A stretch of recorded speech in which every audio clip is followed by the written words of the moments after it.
Aí pessoal, tudo bom? Tudo certinho? Gente, vamos falar sobre uma doença interessante do ponto de vista clínico, porém é pouco abordada nas nossas provas. É abordado feito a leptospirose, é feito o botulismo, doenças de cunho viral como a dengue, porém está dentro aí, encontra-se dentro do conteúdo programático. Então por isso que eu fiz uma aula mais curta, uma aula mais pragmática e objetiva para vocês, tá certo? É chamada endocardite bacteriana. Em suma, quando você fala em endocardite, seria uma inflamação no coração, beleza? Porém, eu não vou encontrar só endocardite bacteriana, ela pode ser uma endocardite causada por fungo. Por isso, eu coloquei para vocês que é caracterizado pela colonização do endocárdio, que é a parte interna do coração, por micro-organismos, que pode ser fungos ou bactérias. Pode ser endocardite bacteriana ou uma endocardite fúngica. Amores, eu coloquei duas fotos, deixa eu colocar aqui para vocês o roteirinho para você acompanhar comigo. Observa que nesse caso tem as chamadas vegetações friáveis. O que é isso, cabeça? É caracterizado quando ocorre junção de plaquetas, fibrina, tecido debridado ou colônia de bactérias nas válvulas cardíacas. Então aqui você tem esse tipo de característica, que são as vegetações friáveis. Isso auxilia, na realidade, a fixação desses micro-organismos, né? Perceba que essas áreas cardíacas elas devem ser lisas para viabilizar exatamente o fluxo sanguíneo. Então, quando esses micro-organismos, quando esse tecido debridado, essas colônias de bactérias, elas começam a se desenvolver, começam a se fixar, é um fator viabilizante, né, no que se diz respeito à impregnação de todos esses micro-organismos, todas essas estruturas nessas áreas internas do coração. Beleza? Aqui na realidade eu posso verificar exatamente um ponto de infecção, né? Na realidade são dois pontos aqui de infecção na parte interna do coração. A endocardite ela pode ser aguda ou subaguda. Observa que eu dei uma ênfase maior à subaguda, que é o que mais é comentado para a gente. A aguda ocorre com micro-organismos que apresentam maior virulência. E a endocardite subaguda ocorre com micro-organismos de virulência menor. O exemplo mais clássico, mais objetivo para a gente, é o Streptococcus viridans, muito comum na cavidade oral. Beleza? Então, uma das fontes, uma das áreas que você encontra esse gênero, essa espécie de bactéria, é na cavidade oral. Então, as lesões que vocês vão observar comigo, existem várias etiologias, né, que vão propiciar a passagem dessa bactéria para a corrente sanguínea e, como conseguinte, para o coração. Eu tinha um professor, né, de microbiologia na universidade, que ele dizia o seguinte, que uma espinha ela não é simplesmente uma espinha é uma bomba, porque quando você espreme, você está retirando ali o pus, você está retirando aquele cravo, você está retirando alguma substância.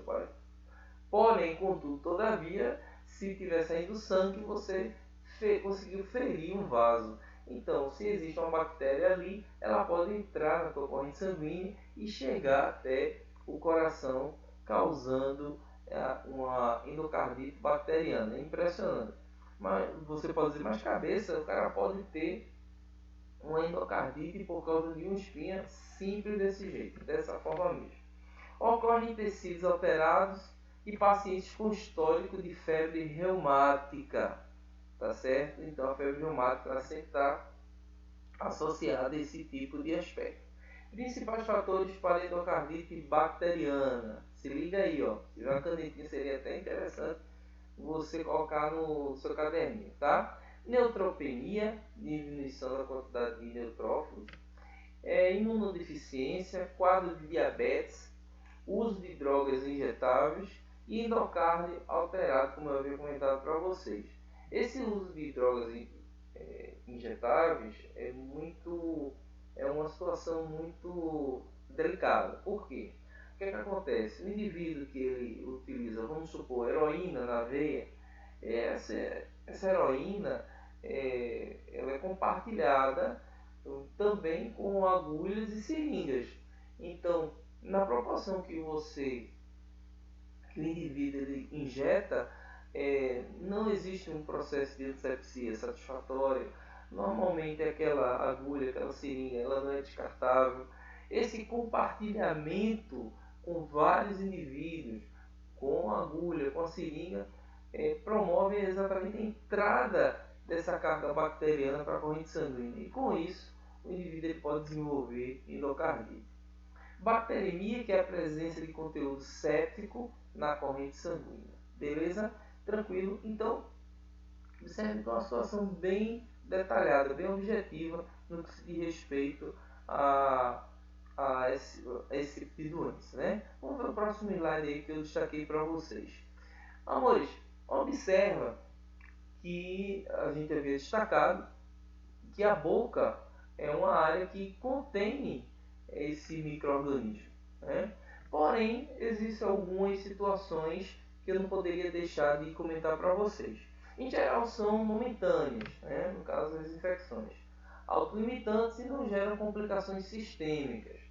Porém, em alguns casos, né, o endocárdio vulnerável, mas a carga bacteriana alta na corrente sanguínea, gerando um processo de sepsemia, você vai encontrar na realidade várias origens, né, de onde essa bactéria ela pode ter saído e ter sido inoculada na tua corrente sanguínea.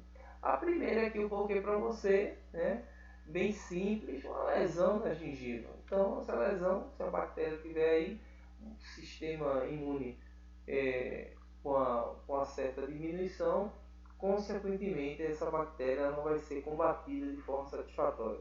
No caso de anestesias, implantes, ação iatrogênica, que é a ação com medicamentos, e até mesmo no momento da escovação, você pode lesionar, você pode encontrar uma lesão tissular, né, a lesão no tecido, e com isso aquela bactéria ela também pode entrar na corrente sanguínea. É impressionante como a gente tem que ter um traquejo enorme para esses micro-organismos. Não é isso? A gente tem que estar sempre com cuidado, porque a lesão é tudo isso que o micro-organismo ele precisa.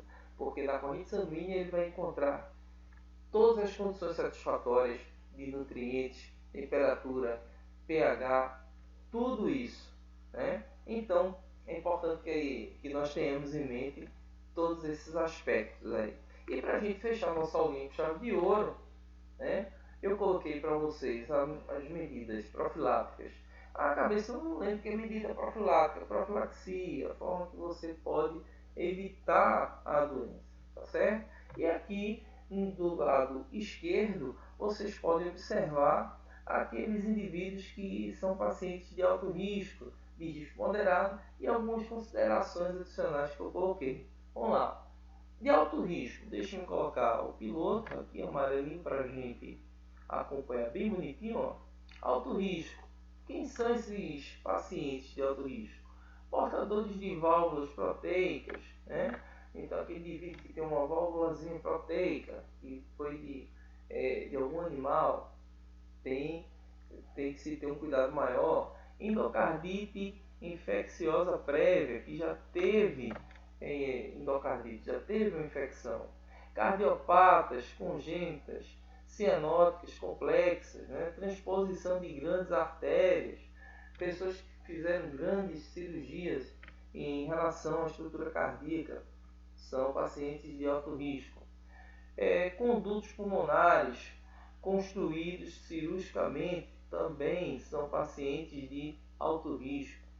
Risco moderado, malformações cardíacas congênitas, disfunção valvular, ou valvar, como queiram chamar, né, adquirida, que são as chamadas cardiopatias reumáticas, cardiomiopatia hipertrófica, prolapse de válvula mitral com regurgitação, ou seja, com retorno de sangue, ou e folhetos espessados. Então, esses dois pontos aí são cruciais, né, para pacientes de alto risco e de risco moderado. Agora, algumas considerações adicionais. Tratamento de infecções severas. É importante você ter um tratamento adequado para os diversos tipos de infecções. Pacientes que são imunossuprimidos, né, que apresentam imunossupressão, isso independentemente da sua origem, se for um paciente um aidético, se for uma pessoa que fez um transplante e precisa tomar um imunossupressor. Diabetes não controlada, né? O paciente diabético ele nunca é só diabético. Observe que o diabético ele sempre tem uma doença associada. O diabético ele tem um distúrbio da retina, uma retinopatia, ele tem um distúrbio da coagulação, né? Alguma coagulopatia. O diabético ele normalmente apresenta o coração crescido, uma cardiomegalia, porque esse sangue ele vai ficar mais denso. Esse sangue mais denso, o coração ele tem que bater mais forte, seu processo sistólico e diastólico ele vai ser comprometido, causando aumento dessa estrutura cardíaca. Doenças autoimunes também promovem, né, uma certa, um certo cuidado, né? E no caso dos procedimentos invasivos e externos. Beleza? Tranquilo? Medida profilática, a endocardite bacteriana, a utilização de antibióticos, promover o controle quando, quando se sabe que o indivíduo ele apresenta essa bactéria, esse processo de sepsis, diminuição da adesão aos tecidos cardíacos e promover protocolo profilático para os pacientes cirurgiados. Beleza? Então, aí embaixo eu já destaquei para vocês padrão de prevenção aos diversos tipos de risco. Beleza?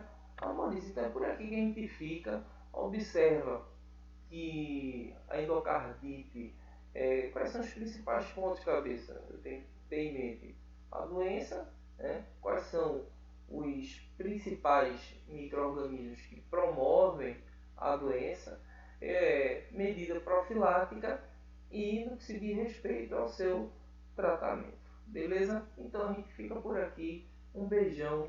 Fica com Deus. Tudo de bom.